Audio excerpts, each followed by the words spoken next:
I want to tell you a story this morning about a young woman named Esther. But actually, Esther was not her given name. Her given name was Hadassah. You see, Esther was born a Jew, and Hadassah is a Jewish name which means myrtle. And myrtle, as all you gardeners out there know, is a flowering plant. But Esther is a Persian word which means star. So you might say that Hadassah was born with her feet on the ground, but she came to where she reached for the stars. But Esther actually learned along the way that reaching for the stars is one thing, but worshiping the one who made the stars is really the important lesson that she needed to learn, and she did learn it. But let's set the context. Esther was, or Hadassah, if you will, was born in what was known as what history recalls, or history labels, the Persian Empire. And the Persian Empire stretched at the time of Esther, the story of Esther, from all the way in the east, India, to the west in North Africa to what is today Libya, south of the Mediterranean Sea, and in the north, all the way across what is today Turkey, all the way to the borders of modern-day Greece. So it was a tremendous empire. All of you Bible history buffs will recall that the Babylonians had conquered and destroyed Jerusalem, largely destroyed Jerusalem and the Solomon's Temple in 586 BC.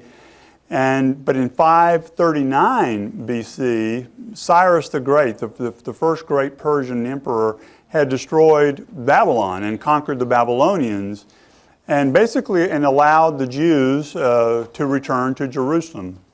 But now the story of Esther, Hadassah, who became Esther, and we're going to see how that played out.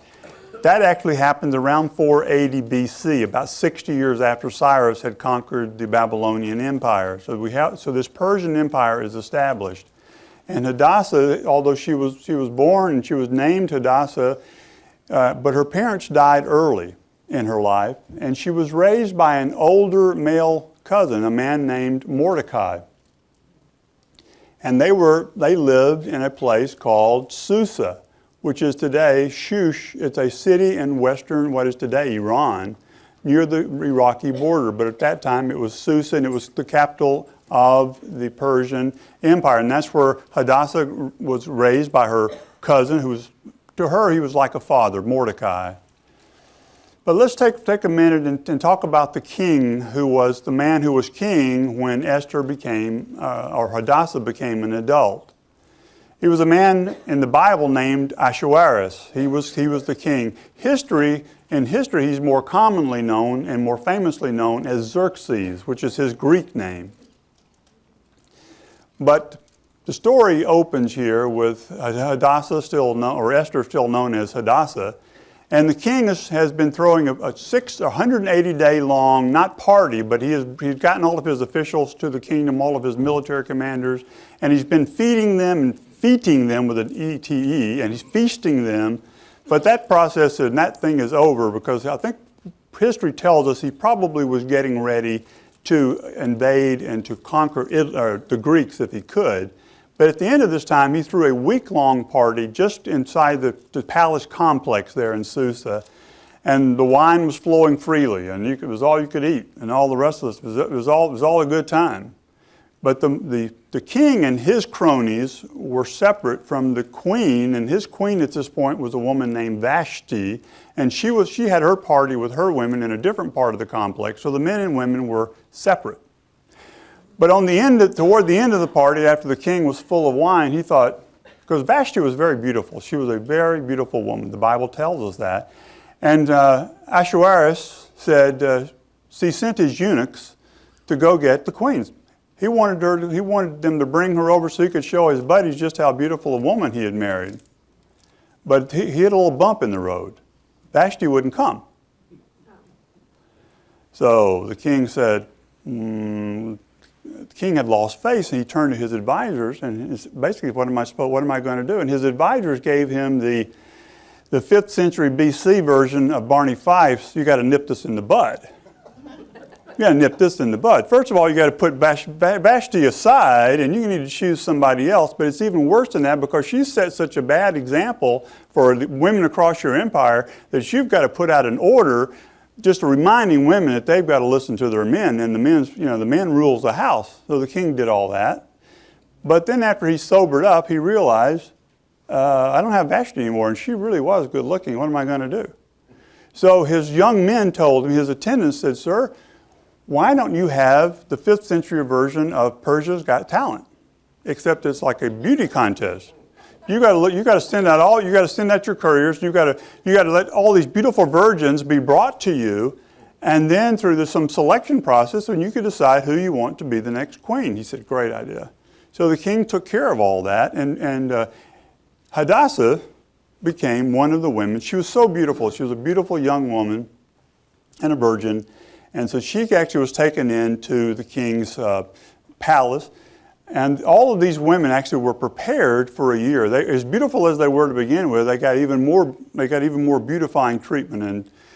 But Mordecai told Hadassah before she left, your name is, the Bible does not explicitly say this, but I'm pretty confident this is what happened. He gave her name Esther. I'm going to give you a Persian name. And by the way, don't tell anybody that you're a Jew. So she goes into this setting with a Persian name and not making any claim of her Jewish heritage and background. And God favors her. And she advances through she gets special treatment by the king's eunuchs.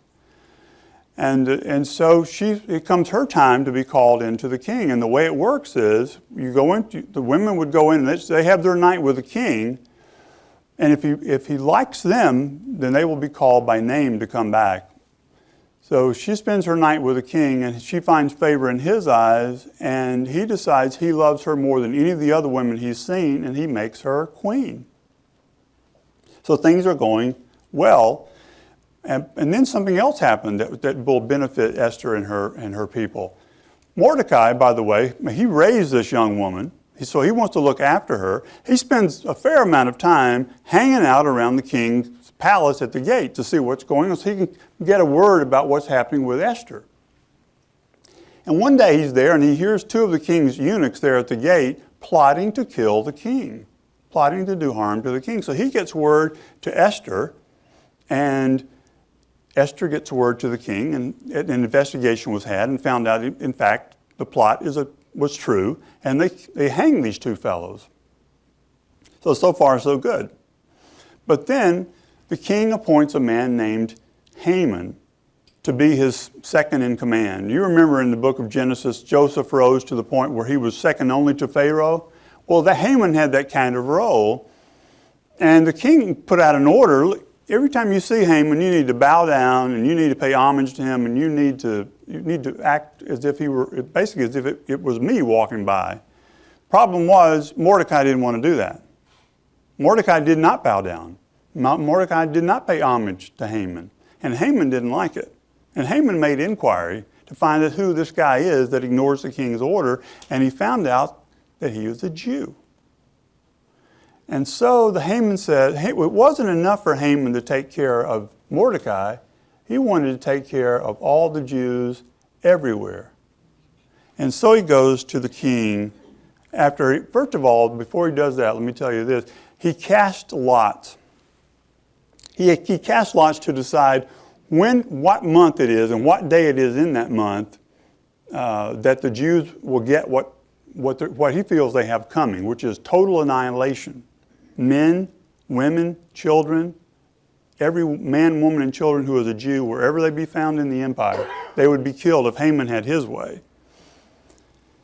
And as a matter of fact, the Jews to this day still celebrate this event. They call it Purim. And Pur is lot. It means to cast lot. The word when you cast a lot.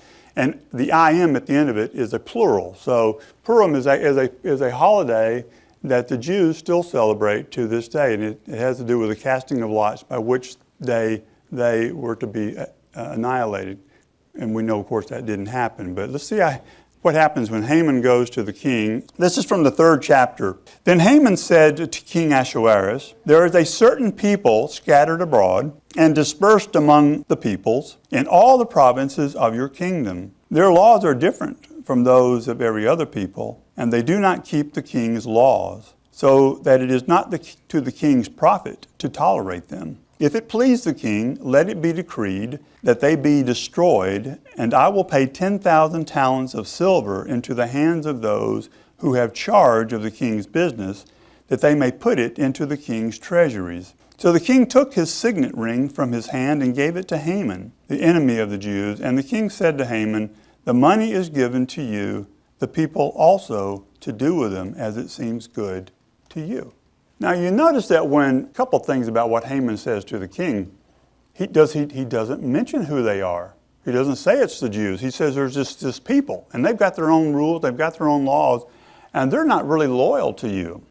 And does the king say, "Who are you talking about? Could you give me more information?" Oh, he just says no. I mean, and also notice that Haman says, by the way, this costs money. I realize annihilating these people is going to take. There's going to be some expense to this, but don't worry, it won't come out of your coffers. I'll tote the note. I'll put in enough money to cover this expense because it's going to be expensive. It's got to go out. You got to find them wherever they are and kill them, man, woman, and child. So the king says, "Here's my signet ring," and the king's signet ring was basically his seal.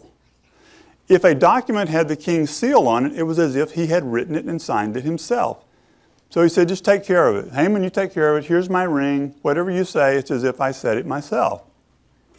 So Haman puts together a decree which says, on a certain day in the 12th month, after the 13th day, wherever they may be found, every man, woman, and child who is a Jew will be killed. And you take whatever their property they have, you plunder their property, you take their property. So that's where things stand. And the decree was also published, we're going to find out, was also published in Susa. When Mordecai learned all that had been done, Mordecai tore his clothes and put on sackcloth and ashes and went out into the midst of the people. And he cried out with a loud and bitter cry. He went up to the entrance of the king's gate, for no one was allowed to enter the king's gate clothed in sackcloth. And in every province, wherever the king's command and his decree reached, there was great mourning among the Jews, with fasting and weeping and lamenting, and many of them lay in sackcloth and ashes. When Esther's young women and her eunuchs came and told her, the queen was deeply distressed. Told her what? Told her about Mordecai, that he was in sackcloth and ashes. Not told her the other stuff about the Jews. They told her about her cousin. And she was distressed, and she sent garments to clothe Mordecai so that he might take off his sackcloth. But he would not accept them. Then Esther called Hathach, one of the king's eunuchs, who had been appointed to attend her, and ordered him to go to Mordecai to learn what this was and why it was. She wants to find out what's going on.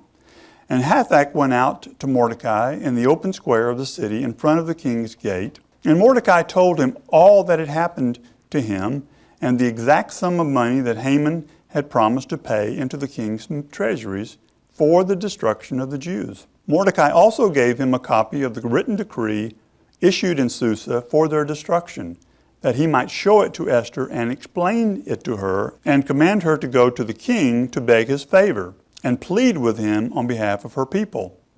And Hathach went and told Esther what Mordecai had said. Then Esther spoke to Hathach and commanded him to go to Mordecai and say, "All the king's servants and the people of the king's provinces know that if any man or woman goes to the king inside the inner court without being called, there is but one law, to be put to death, except the one to whom the king holds out the golden scepter, so that he may live.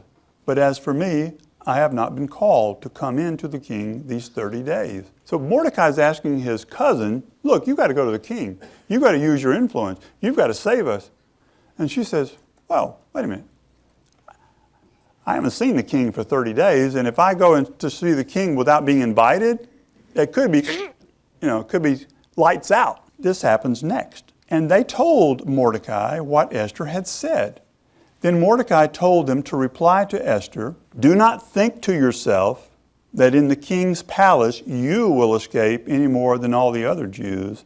For if you keep silent at this time, relief and deliverance will rise for the Jews from another place, but you and your father's house will perish. And who knows whether you have not come to the kingdom for such a time as this?" Then Esther told them to reply to Mordecai, "Go gather all the Jews to be found in Susa, and hold a fast on my behalf, and do not eat or drink for 3 days, night or day.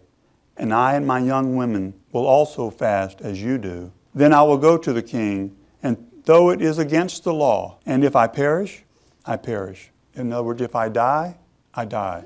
And Mordecai then went away and did everything as Esther had ordered him. So Mordecai says, look, just because you're the queen, just because you're there in the palace, doesn't mean you're going to escape what's going to happen to the rest of the Jews unless you intervene. And so she says, her response is fasting, and I want you to fast too. And so let's see what happens next. What happens next is that after 3 days, Esther puts on her royal robes, and she goes in front of the king, standing outside the court there so he can see her, and he's on his royal throne. I mean, this is the moment of truth. The king is either going to hold out his golden scepter and allow her to approach, or it's going to be lights out. He holds out his scepter. She goes and she touches her scepter, and he says to her, "Esther, what do you want? Anything you want, half of my kingdom, even up to half of my kingdom, I'll give it to you." She says, "I just want to have a dinner with you that I'm going to prepare, and I want you to come, and I want Haman to come." And so Haman comes, and the king comes, and they have a feast, and afterwards they're talking, and the king says, "Okay, now tell me what you want." And she says, "Well, tomorrow I want to have another feast, and I want you and Haman to come again." So Haman goes home, and as he's going out the gate there's Mordecai. And Mordecai refuses to bow down once again, but Haman, he's too busy. He wants to go home and tell his wife what has happened. And he goes home and he tells his wife, he says, "You know what happened today? The queen invited me, just me and the king, to have a feast with her. And it was just the two of us, and everything was going great. And tomorrow she wants us to have another feast, just the two of us, me and the king." She said, "Look, I'm in like Flynn. If it weren't for this guy Mordecai, I can't even enjoy this because of that Jew." And his wife said, "Don't worry about that guy. Build a gallows 50 cubits high right outside your door, and tomorrow morning hang Mordecai, and then you can go to your feast and enjoy yourself." He said, "Great idea." I told Elias, and his wife's name was Zeresh, and I think her name should be Zesht. Zesht in Farsi means ugly, and so I think that was her real name, but that's another issue. So, but that night, as he had the gallows built, and that night though the king couldn't sleep, and he had brought to him this book that chronicles the events that happened in his kingdom. And they're reading to him, the night's going on, the important things that have happened in the king's kingdom. And they get to the point, the story about Mordecai reporting the plot against the king. And so the king then is reminded of this. And he said, and it says in the book that Mordecai is a Jew. And he said, what was done to Mordecai the Jew to give him a reward for what he has done? And the young men said, nothing was done. This is already early morning by that. Nothing was done for Mordecai. He said, well, who was in the outer court? Well, just at that moment, Haman had come from home to speak to the king about hanging Mordecai. They said, Haman's there. He said, bring him in. So Haman comes in. The king says, what should be done to the man whom the king chooses to honor? And Haman says, oh, well, you should get these royal robes, and you should put him on a horse that you've ridden on, and you should put your crown on him. And a royal official, a high official, should lead him around town saying what a great guy he is and how much, this is how those whom the king chooses to honor, that's just how he does it. He said, great, get all that stuff and get Mordecai the Jew, and you go do that. So here is Haman, who wanted to hang Mordecai, is leading him around town saying, such is the one whom the king chooses to honor. So he finishes all that, and he goes back home, and his wife says, you're done. Your day, buddy, it's all over for you. But about that time, the king's servants come, and they bring Haman back to the feast, the second feast, right? And they have a feast, and they're drinking wine after it's over. And so now the king once again says, tell me what you want. And she says, what I want you to do is to save my people from this evil man, Haman. because he wants to destroy us. She basically fesses up that she's a Jew, and her people are Jews, and Haman has asked him to destroy every Jew, man, woman, and child. And the king gets mad, and he goes outside, and he's out there storming around, and he comes back in, and he finds Haman.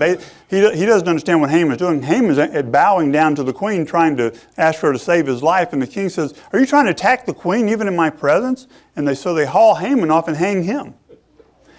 The king ends up giving his signet ring to Mordecai, because Esther once again goes to him and says, "Master and my Lord and Master, basically, my people are still in danger because your decree still exists. The decree that you allowed Haman to issue is still in full force and effect." And the king basically says, "You're right, because any decree that I write and that my signet ring is on cannot be revoked." But he said, "You write whatever you want to, Mordecai, and here's my signet ring. It has the full force of my office." So basically, by now the word's getting out that Mordecai is the new guy in town. And so Mordecai writes a decree with the king's permission and king's signet ring, which says anyone on this day that's been set for the destruction of the Jews, anyone who is the enemy of the Jews is in fact going to be destroyed. And the king gives full permission for that to happen. Well, so on the day that that had been chosen to destroy the Jews in fact destroyed their enemies all over the empire, because this word went out to all over the empire on fast horses, what the king had decreed. So instead of being destroyed, the Jews conquered their enemies, and Mordecai remained second in command in the kingdom. But one detail I found very interesting, the Jews did not plunder those whom they destroyed. They just destroyed them. That is, in a nutshell, the story of Esther. That's the whirlwind version. As I've said before, anytime we read a book of the Old Testament, we should ask ourselves 3 questions. What does the text tell us about who God is? What does the text tell us about what God expects of us in response to who He is? And where is Jesus in all that? So those are the 3 questions we should ask. So what does the book of Esther tell us about? What does God tell us about who He is in this book? Well, He tells us that He is sovereign, that He is in control, that nothing escapes His attention, that God's never too busy or distracted to know who His people are, where they are, and what they need. I think that is the biggest thing. And also that He can change outcomes. He can shape outcomes. He can make it come out the way He wants it to come out. And He wants us, and what's to be our response to who God is? Based on what we read in the book of Esther, He wants us to trust Him. He wants us to acknowledge that He is sovereign, that He is in control, that He loves us, that He wants His people to prosper, and He wants them to do well, and He wants them to seek His favor. That's one thing important. What was Esther's response when it finally crystallized and came into focus for her what she was facing and what her people were facing? Her response was to go, I'm going to go to the Lord in prayer. Prayer is not mentioned, but it's implied. Because simply by fasting, you're not seeking God's favor. But fasting combined with prayer is seeking God's favor.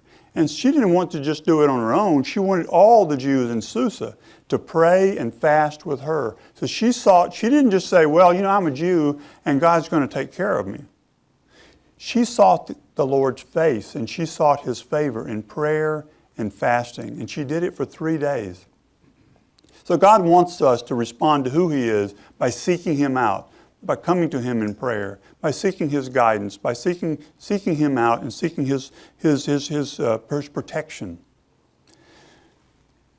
And finally, where is Jesus in all that? Where's Jesus in all that? Well, I told you how vast the empire was that King Ahasuerus was over and that the Jews found themselves in. It was so vast that although the Jews were dispersed in many parts of the empire, there was no place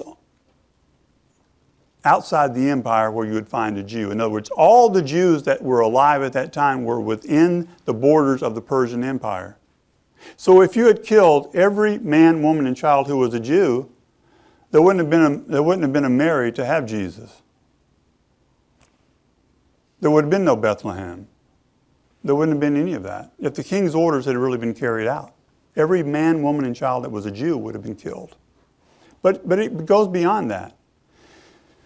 I said when the king Cyrus had come and he had conquered the Babylonians, he allowed the Jews to return to Jerusalem and allowed them to rebuild the temple, actually.